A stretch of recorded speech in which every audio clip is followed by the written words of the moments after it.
Thank you so much, Dr. Richard, for sharing with us about elephants. Now, I would like to invite you to share with us about hippos. Okay, can you see me now? Okay. Yes. Let's not go over the details. We know, for example, that they're aquatic, they're large, very thick skin, very thick layer. They are unique in terms that they're aquatic animals and they have a diving response and oxygen ability to handle very, very low oxygen tensions in their blood for extended periods. And that is obviously important for us when it comes to an anesthesia point of view. So they can die for long periods. We generally can keep them once they're immobilized, and we'll talk about that now. Lateral recurrency, but like of some of the equids like zebra or the other mega herbivores like rhino, you can keep them sternal. It's not the same issue as you have with elephant. Generally speaking, they're very sensitive to the opioids, and there have been significant mortalities with darting hippo over the years. So just bear that in mind. The drugs that are available, similar to what we said with the other species. The only addition to that will be a greater, much more significant use of BAM, butorphanol, azaparone, and medetomidine. It comes in a preparation like that. And then the addition of ketamine to that particular combination has worked very, very well. Now, the antagonists available to us are the same as what we've said for the other species. Earlier attempts were to try and dart the hippo on the ground and keep them away from going into water, which was very, very difficult to do. We can relocate groups of animals if need be. They're not an issue as elephant are, that you can put different animals together in a compartment or a truck, and they don't kill each other the same way that elephants will do.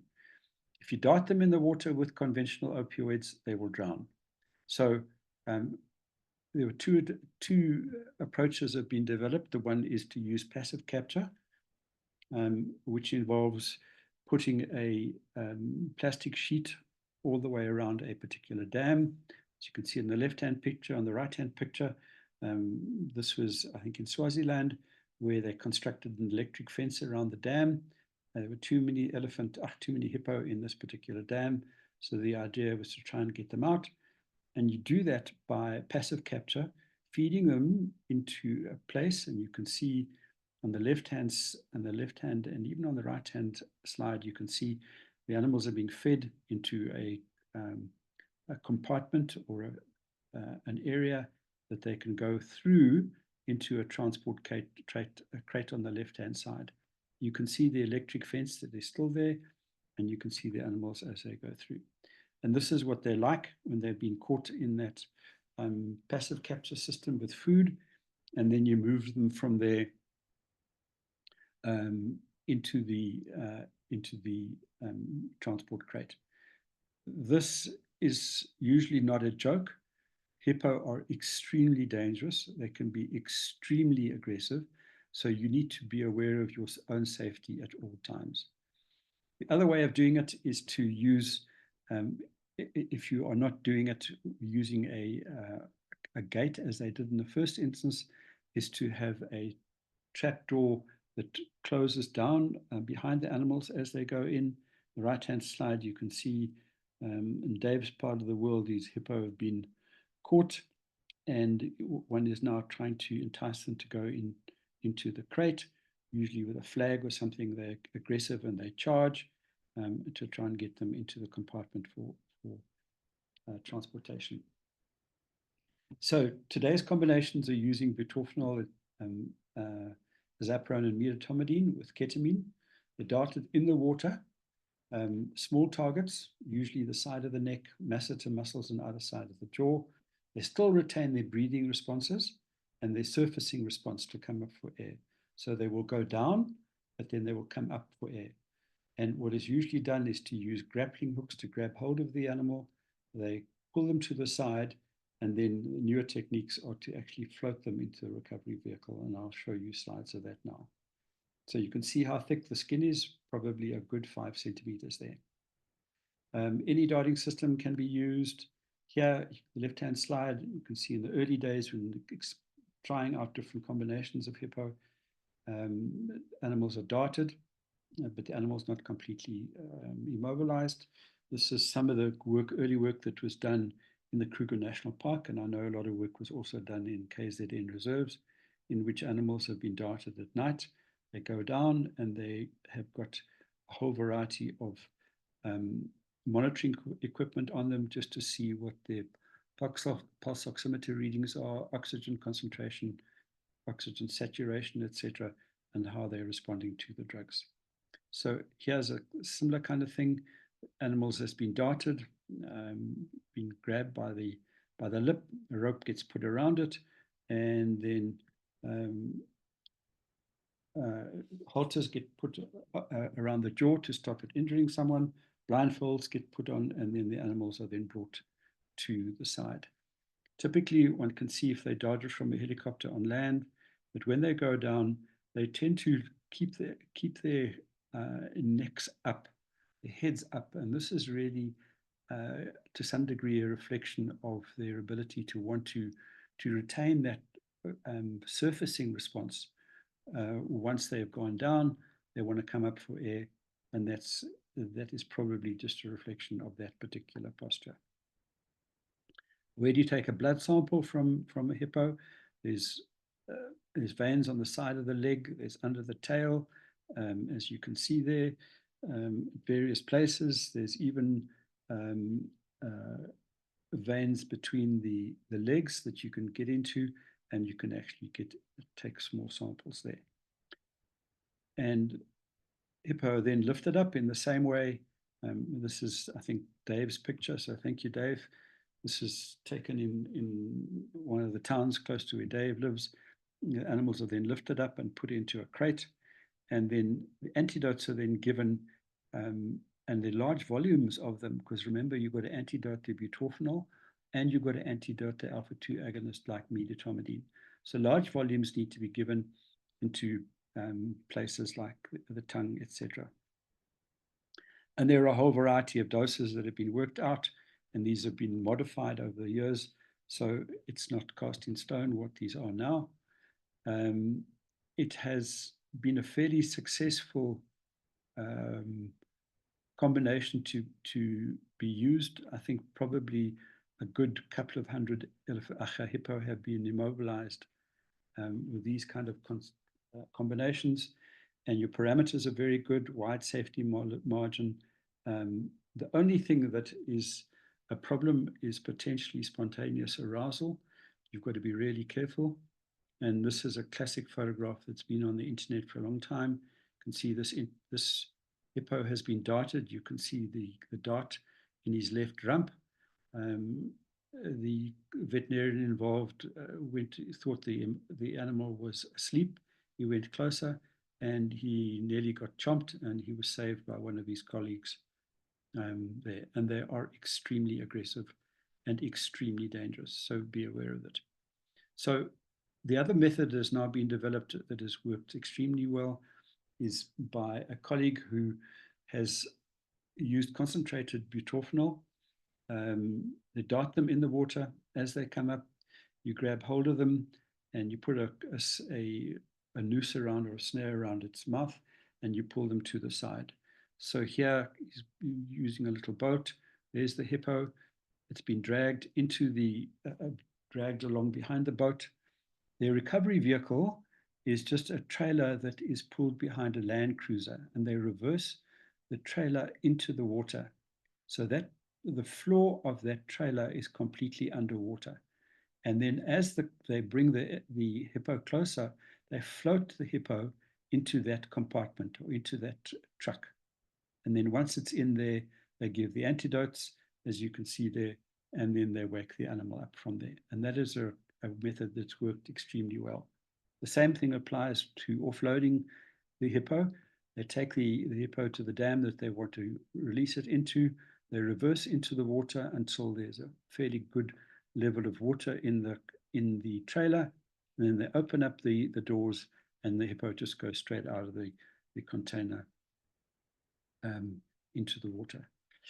Diseases of interest, very few. Anthrax is the only one. We know that there have been massive outbreaks of anthrax within the Zambezi River system and elsewhere, and that is about probably one of the few things that are of concern to Hippo. Thank you. Thank you so much, Dr. Richard. Now we are open for questions from the audience. Oh, there is a question. Lauren, do you want to unmute and ask? Yes. Oh, thank you, Sarah. I wanted to ask about drug calculations. Since most of the times, as you are calculating the doses of the drugs, we use the weight of the animal. And then in consideration of human safety or for the safety of the vets and in wildlife practice that we may not have direct access to weight the animal, how do we go about this? A good question. I think a lot of it has to deal with personal experience and your ability to estimate the size and weight of an animal. We know that there is huge amounts of information published and written up about doses for use on different animals and different species and just different drugs. And for example, we know that a big bull elephant is going to be, so many meters at the shoulder, and he's going to weigh 5 tons. So you can work out that dose of opioid relatively reasonably. If it's a young calf, you can say, well, it's probably going to be a really, really small amount. If you're talking about carnivores, we have the ability that we know what the weights of dogs and cats are. So we know that a big Alsatian weighs so much, and therefore we can probably expect a big lion to weigh 200, 250 kilograms, and then work from there. So it's really a question of being able to estimate weight. And I agree that it's very difficult. And it's particularly difficult with herbivores because you have got fairly thin legs relative to the body size, which is quite big. So that it becomes much more difficult to estimate the weight of an antelope, for example. If you're talking about an eland and a blesbuck, what are those weights? So all that one can do is to get used to what those weight estimations might be from published information, and then say that an adult blesbuck or an adult waterbuck is going to weigh so much. It's difficult to see it because of all the hair that might be on the animal, but then you just really have got to work from first principles and then just work from your own clinical acumen in terms of estimating body weight. All right, thank you so much. Thank you so much, Lauren, for the question. And we have another question in the chat. It's from Jed. Jed, do you want to unmute and ask your question? Otherwise, I can see his question. I'll just respond to it directly. Hi, Jed. Nice to see you again. It's definitely the opioids that's interfering with their breathing reflexes and response. In the years in which they used opioids in the dazaparone only, the mortalities in darting hippo were 60 to 70%. So now with the other combinations that are around and in use, particularly butorphanol, the incidence of it is definitely the opioids that play a role in terms of their respiratory depression, which influences their survival rate in aquatic environments. All right, thank you so much. And there is also another question from Master. He says he has a question. If you have found that you have a few hippos in a reserve, and you have found that there is a hippo that has been wounded by other animals like a crocodile or any other animal, so you want to treat it.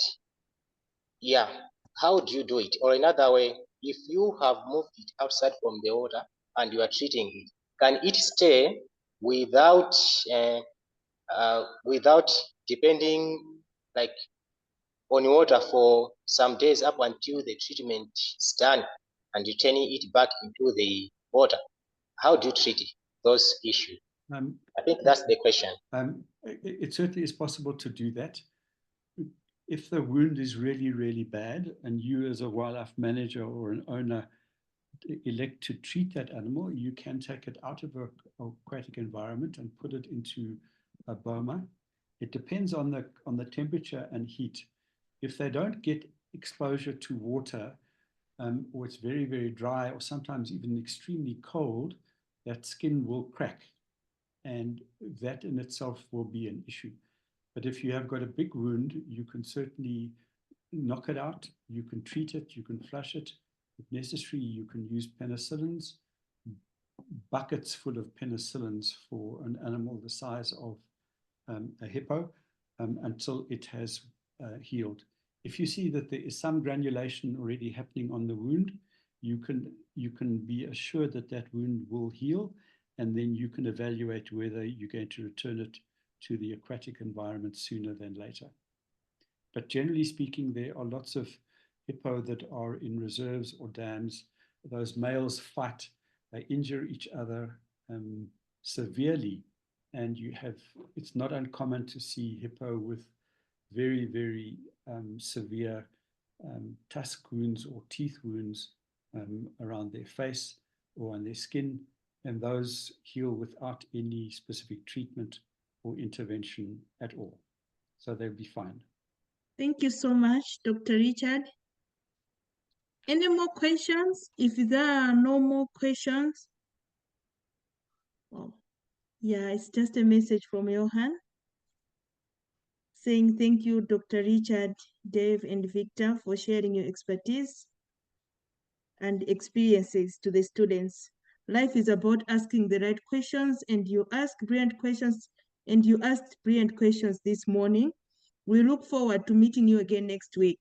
Thank you so much to our students, and I hope from this session, you've ranked the management of big herbivores in capture and world setting, that now you're able to explain common diseases of giraffe, hippos, elephants, and rhinos. And also you're able to mention vaccines given to each of the animals. Lastly, you're able to explain how administration of medication is done in these herbivores. Thank you.